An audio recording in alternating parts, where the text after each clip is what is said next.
comments from our elected officials, and in accommodating time, Supervisor Van Oort, do you want to begin our comments this morning? Well, thank you all for being here, and the questions that you have and the concerns that you have, you're very important to us in giving us the feedback that we need. I want to thank the Chamber and sponsors for this opportunity to get together and really talk through the issues in trying to make our state a better state, our city a better state, or our cities and counties better.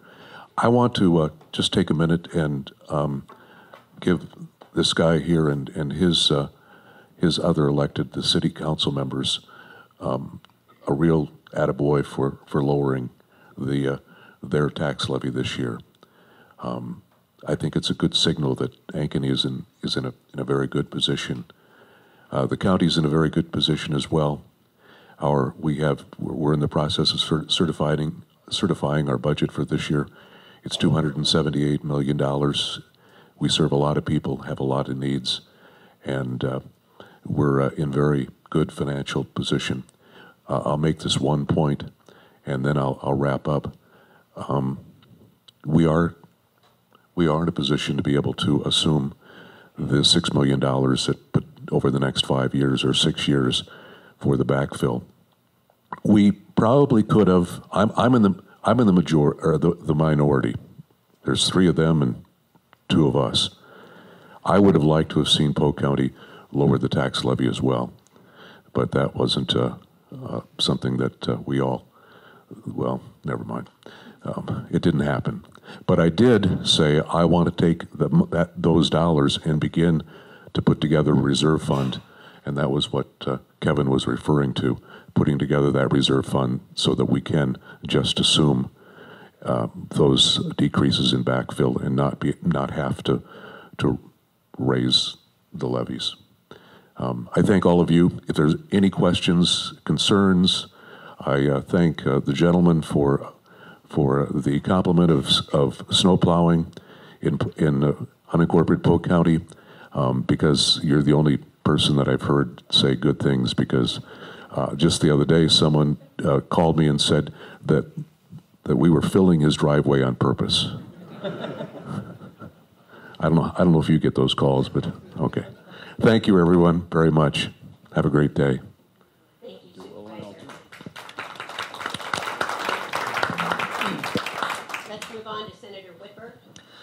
Yeah, just to wrap up some loose ends that didn't come up, I want to give you an update on a bill. Well, I'll start with the REC. The REC met yesterday. That's a revenue estimating conference.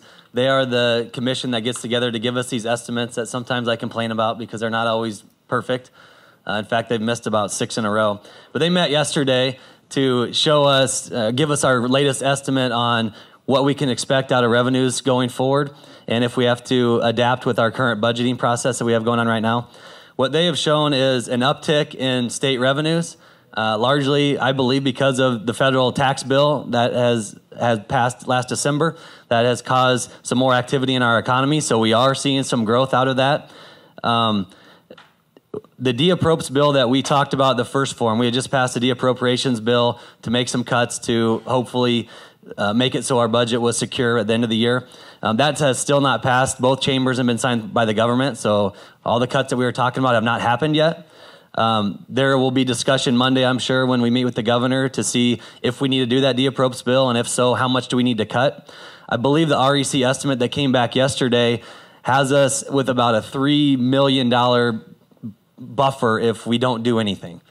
And in the course of a $7.2 billion budget, that's probably like 10 minutes of state government. So it's not a huge buffer. We're kind of, in my opinion, we're taking a risk if we don't make some changes. And so we'll have that conversation with the governor and the House on Monday to see if we need to pick that de-appropriation bill back up or what needs to happen with that. But I really don't want to have to go back to cash reserves. And so that's why we want to do that de-appropriation bill earlier. The earlier you do that in the year, the easier it is for the different branches to absorb those adjustments. And so, again, we'll have that conversation on Monday. I want to give you a quick update on the student debt bill that I was working on last week, last forum that I talked about, that is trying to address some of our student debt issues. That passed the Senate this last week. It's heading to the House. I think it's a common sense thing for so many of our kids that are going off to college here in Ankeny. We have over 10,000 students that are starting to think about college, but it is a way to help reduce student debt. And we've frozen tuition 3 times in the last 6 or 7 years, but student debt isn't getting any better. And so these are some outside the box ways to help address student debt, including financial literacy. And one thing that I think is really important, one thing we're doing great in Ankeny in the state of Iowa, I think, is what they call dual enrollment, which is our high school seniors or maybe even juniors are taking community college credits. So many of our students are graduating in high school with 10 or 15 or 20 credits of college already done. And it costs the state money. It costs about $20 million for the state to pay the extra amount to do that. I think it's well worth it. And we have about 50,000 students in the state of Iowa that are doing that. Well, part of this bill is if you graduate high school with 15, 20, 25 credits, the way to really take advantage of that is to try to graduate once you get to the Regents in 3 years. You already have a year done. And so what the bill is doing is saying, Regents, come to us with a plan, come to the students with a plan to make sure the courses are offered so that in certain majors, they can graduate in 3 years. We're making the investment on the front end. I want the Regents to make the same investment on their end so that we can help these students graduate sooner if they choose. They don't have to. I'm not trying to take out 30 credits out of a major. I understand there's majors like engineering that you probably aren't going to graduate in 3 years, but there's a lot of majors out there that we can take advantage of what we're doing really good with dual enrollment and capitalize that. And tuition is a part of it, but such a big part of student debt is your living expenses. You go to Ames, you rent an apartment for the entire year, you're paying $500 a month for an apartment, plus your food. I mean, it adds up very quickly. And so the whole thought process is capitalize on the dual enrollment, have the Regents give you a path for 3 years for those that choose it, and hopefully we can start to cut down on student debt. And the other part was just UNI is doing some really good things on student debt, and the other 2 schools aren't. And I'm like, well, if they're getting such great results, why aren't the other 2? Let's have them do it too. And so we got that bill passed through the Senate, and I don't know the prospects in the House yet. It just passed this week, so I'll go talk to them later. But we appreciate you coming, and sorry we have to leave a little early for our convention, but we appreciate you coming. Thank you. Representative Landon. Yeah. Thank you. Just to echo a little bit about what Jack was talking about with the Regent universities, I had a very unique experience this past week. All 3 state university presidents were in our committee and sitting across the table from me, and I had the chance to ask them any question that I wanted to. And I asked them specifically if they were satisfied with their efforts in counseling incoming freshman students relating to their choice of majors and the long-term prospects of them finding employment in those majors, earning a sustainable income after they graduate in that major, that they could support themselves and pay back this crushing debt load that we're finding a lot of students picking up while they're there. And I had a wide variety of answers. I think that it made an impact, and I feel that we really need our Regent universities digging into this issue and making education work for the students. That's the reason that those Regent universities exist. And so we're going to continue to hold them accountable, and I wholeheartedly support the efforts that Senator Whitver is talking about. I did want to talk about a couple other issues. Senator Whitver talked about the Revenue Estimating Conference. We had some discussion about the state budget, and I want to just give you a couple numbers here. Fiscal year 17, net general fund revenues for the state of Iowa, $6.819 billion. In fiscal year 16, $6.921 billion. In fiscal year 17, $7.240 billion. And fiscal year 18, 7.270, and estimated for fiscal year 18, 7.733. Every one of these numbers is larger. We do not have decreasing revenues in the state of Iowa. Revenue Estimating Conference for 19 continues to show good amount of growth in state revenue. It's based off of the federal tax code that's changing. It gives us a great opportunity to go in here and revise state taxes. And I feel that the time is right. I feel that Iowans want this done, and the modernization needs to happen in our tax code and across Department of Revenue so that we can have a great opportunity to compete with other states for industry as they're looking for places to grow their businesses. We want those jobs here in Iowa. We want opportunities for Iowa families. I also want to take a minute and talk about House File 2372 because I think it's very important here in Polk County. I think it's important statewide.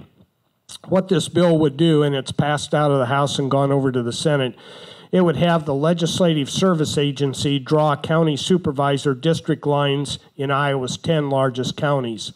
There was a great discussion on the House floor as to whether we should have 8 counties or 10 counties or no counties, or where we should be with the number of population that sets this in motion. And it was determined that 60,000 Iowans and above live in the 10 most populated counties. And the other 89 counties all fall below that, and some of them significantly. So the district lines would be drawn based on equal population, and the supervisor candidate would then be required to live in that district. That sounds familiar. That's what we have here in Polk County. Not every county has that. I could point out Johnson County, where the supervisors in that county all live in Iowa City, and the rural population really don't have representation on that Board of Supervisors. It's a concern because we continue to get a large amount of complaints from people. We get a large amount of complaints from Polk County citizens about how those lines are drawn. And so the part that I really want you to know is that the Legislative Service Agency is tasked to draw all 100 boundaries for our state representative districts. And each senator represents 2 of those districts, and they have a long history of being bipartisan. They are completely isolated when they draw this map, and the legislature has looked at it. Both parties have been in power when this has happened, and every time we've approved that map on the first vote because we really can't improve on that process. And I get comments routinely from around the nation about this process being the most fair in the United States. So I take great pride in that, but I think it also behooves us to look at the county level and say, would this apply here? And I've asked for input in my newsletter, and my report back to you is I've had no negative comments about this. Everybody seems to be in favor. That's why I voted for the bill, and we moved it over to the Senate, and I hope it gets to the governor. Representative Koester. Thank you, Chris.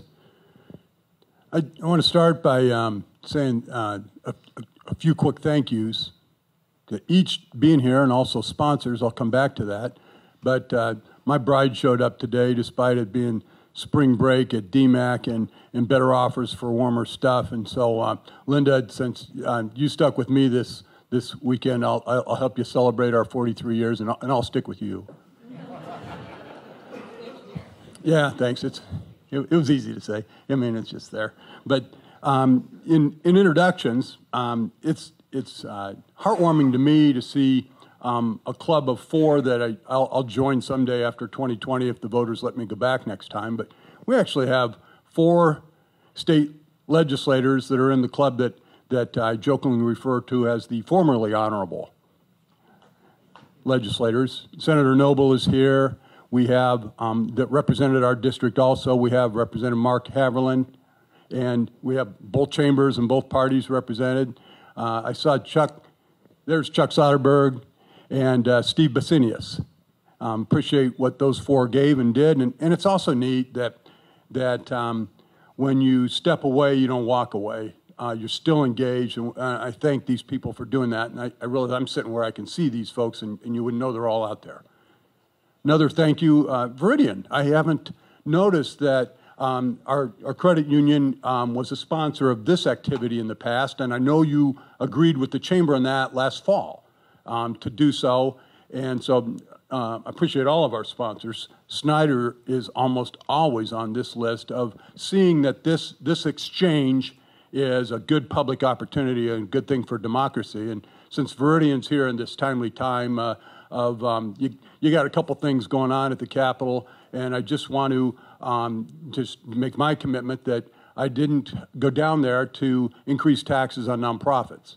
And so I'll stick by your number one issue on that. At the same time, I'm interested in equity for financial institutions, but it isn't by making myself as a member of your group, or there's over 1 million members of Iowa that are members of credit unions, and to raise the fees by raising that tax is not something I support. I just wanted to throw that out because you're a sponsor today. Thank you.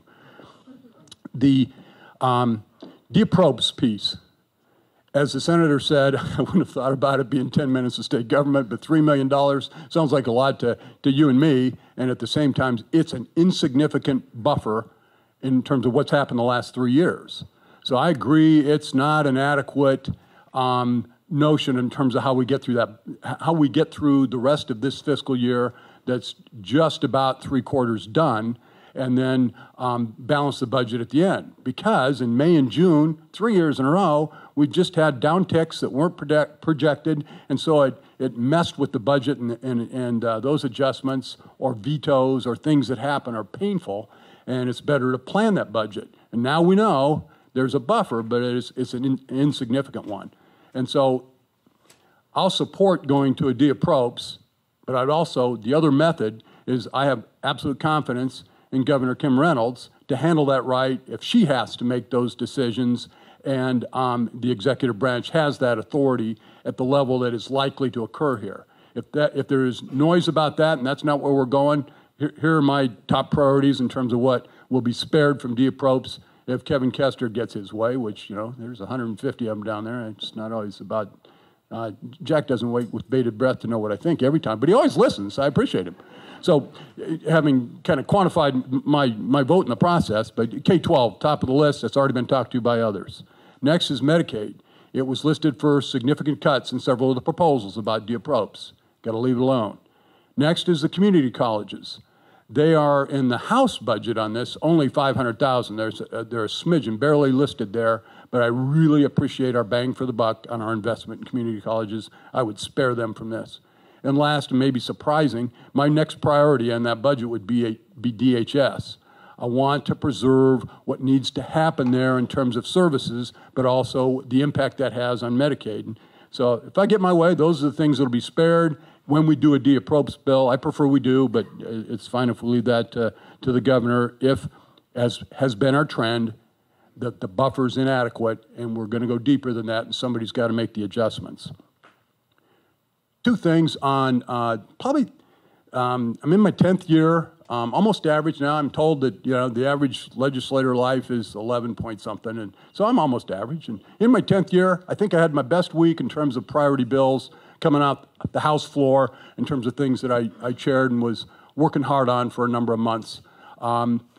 School flexibility funding increased significantly this year. It's getting some attention. It is the feature that has a personnel component for school security, but more importantly, it had a very important feature to Ankeny schools regarding before and after school capacity to invest in technology equipment for all grades. It had $32 million in it of something that was going to sunset for schools, and we worked on a strong bipartisan manner to get a 97-0 vote. And on education funding, you're not always finding folks all in accord on how to do it. But we worked hard together and got her done, and it included continuing a $32 million pot that was going to categorically just expire. And so that's not new money for schools, but it was money scheduled to phase out by way of a sunset in law. In terms of categorical reference, it was early literacy, student-teacher ratios for early grades. And so that continues forward with a student-teacher ratio for all grades as its historical preference, as it can go now to the general fund for all purposes. Next, real quick, Medicaid. Complex needs is the #1 issue. Amos had 2 questions relative to that already. on how that works. That includes a component that incorporates our crisis observation centers. That we have one in Polk County that was an early one, and enough on complex needs. It has many features that are important to the future, including a study that includes looking at children within mental health. But the bill that passed this week was prominent from, its nickname was Medicaid efficiency. But when we received that bill from the department, each department can submit bills, it included a number of methods where DHS was not going to put adequate transparency or frequency with it. John, thanks for being here. We know you're head of the convention. Jack, if you've heard enough of my act, I understand you're going to get there earlier than I am. But I wanted to share another moment on Medicaid. In terms of the oversight for that and the focus on an organization called the MAC, Medicaid Assistance Advisory Committee, broad-based 50-member open public meeting where the greatest amount of transparency is given, so providers of those services that have been getting stung over, where's my reimbursement? Or what do you mean it's coded wrong? Or the issues that have received all the noise. We made great progress on that. It wasn't my brilliance. I want to compliment a Democrat from Ames by name of Lisa Heddens, who served on the subcommittee that I chaired, and then we got it off the floor. It was another 97-0 vote. I think that's hard to do in the Senate, especially when I think of last year, in terms of if I'm upset with pieces, then I'm going to spend a lot of time on the floor with amendments and noise and opposition. And so I'm proud, again, of the bipartisan effort that looked at what do we need to keep in there that deals with the complaints for an individual or a provider on what did IME do to me, or what did one of the 3 MCOs do to, now there's 2, the managed care organizations handle in services. And we reached agreement on how to provide oversight in that area. And so that was not a small assignment, and I'm grateful to have learned a lot about how we're going to work better in the future because of how that thing went through. So I commit to you, I'll stay on mental health because mine's pretty fragmented, and I'm going to need that stuff. Thank you. Thank you very much, Representative Koester. I'm going to ask Gary, you come to the podium and give your remarks if you can, and as you are, if Senator Whitver and Representative Koester need to depart, as Representative Landon did, feel free to do so. But Gary, please come up here and handle the mic. Our very own Ankeny Mayor, Gary Lorenz. I just got basically 2 quick things here. Last month I talked about the city budget that we were going to be finishing up and having our public hearing on. We did that last Tuesday, and council did go through with a 90-cent property tax reduction. That was and that had absolutely nothing to do with the outcome of the local option sales tax. As far as I know, it has to be the largest property tax reduction in the metro area. And I don't know, I'm sure there were some others that probably reduced theirs a little bit. The majority stayed the same. Des Moines, if you paid attention, theirs went up, what was it, Wednesday or Thursday, by about 20 cents. So we did go down, and like I say, it had nothing to do with the local option sales tax. Ankeny is strong, and I think we're an economic engine that helps drive the state. The second thing I want to just briefly touch on was the local option sales tax vote. Personally, I think we missed an opportunity there, but the people voted the way they voted. But I think it really came down to participation. You folks are obviously involved. I don't know, there's 70 people, 75 people here maybe. You take time out of your day to come to get educated, to voice your concerns. But currently, Ankeny is somewhere around 62,000 people. So if we've got 62,000 people, if you just guesstimate that 40,000 of those are above 18 years old. And this issue was decided by just a little bit over 3,000 people. And if you think that's bad, if you go to Granger, you apparently know what I'm talking about. I don't know how big Granger is, but they've got 2 significant car dealerships out there, and that's a growing community. Their vote failed on a 6-6 vote. And there was some other communities that were 3-2 or 2-3, something like that. So it just surprises me how few people take the time to get involved.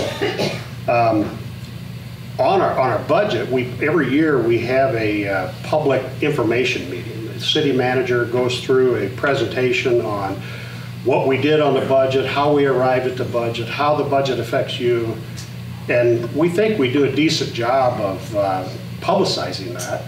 But this year we had 1 person show up for that, and he was a former city councilman from 20 years ago or so.